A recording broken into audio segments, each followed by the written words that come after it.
కోనసీమ జిల్లా రామచంద్రాపురంలోని కామ్రేడ్ చెలికాని రామారావు స్మారక భవనంలో పీడీఎస్యు 50 వసంతాలు పూర్తి చేసుకున్న నేపథ్యంలో స్వర్ణోత్సవాలను నిర్వహించనున్నట్లు రాష్ట్ర ప్రధాన కార్యదర్శి ఎస్ కిరణ్ కుమార్ తెలిపారు.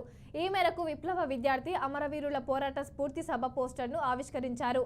ప్రపంచవ్యాప్తంగా సామ్రాజ్యవాద దోపిడీ పీడనలకు వ్యతిరేకంగా విముక్తి పోరాటాల ప్రభావంతో ఉస్మానియా పురుడు పోసుకున్న టీడీపీఎస్యు 50 వసంతాలు పూర్తి చేసుకుందని కిరణ్ కుమార్ చెప్పారు. జోహార్ విద్యార్థి అమరవీరులకు జోహార్ జోహార్ కామ్రేడ్ జాజిరెడ్డికి జోహార్ జోహార్ కామ్రేడ్ జంపాల తూర్పుగోదావరి జిల్లా మాజీ అధ్యక్షుడిని విషయం మన విద్యార్థి మిత్రులు చెప్పారు. పీడీఎస్ పూర్తి 50 సంవత్సరాలు వస్తుంది.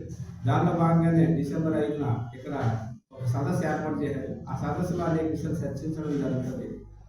ఆ సదస్సుకి రాష్ట్రం నలుమూలల నుంచి ఇతర రాష్ట్రాల నుంచి కూడా ప్రతినిధులు విద్యార్థి నాయకులు వస్తున్నారు.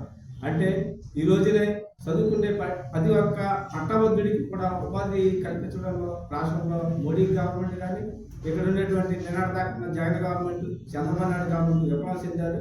దానిలో భాగంగానే ఆ 5వ ఆంధ్రప్రదేశ్ రాష్ట్ర ప్రధాన కార్యదర్శి వచ్చే నెల డిసెంబర్ 5వ తేదీన రామచంద్రపురం పొలిటికల్ సెంటర్లో పీడీఎస్యు జిల్లా 50 సంవత్సరాల సభను జరుపుతూ ఉన్నాం. పీడీఎస్యు ఏర్పడి 1974 ఏర్పడినటువంటి పీడీఎస్యు 2024 కల్లా దాదాపు 50 సంవత్సరాలు పురస్కరించుకున్న సందర్భంగా గోల్డెన్ జూబ్లీ సెలబ్రేషన్స్లో భాగంగా పీడీఎస్యు ఉమ్మడి తూర్పుగోదావరి జిల్లా సభను 50 సంవత్సరాల సభను చెలికాని రామారావు గారి భవన్లో ఏర్పాటు చేయడం జరిగింది. విద్యారంగ సమస్యల మీద మొత్తం అన్ని విషయాల మీద కూడా భవిష్యత్ కార్యాచరణ కూడా రూపుదిద్దుకోవడం కోసం పీడీఎస్యు పనిచేస్తూ ఉంది.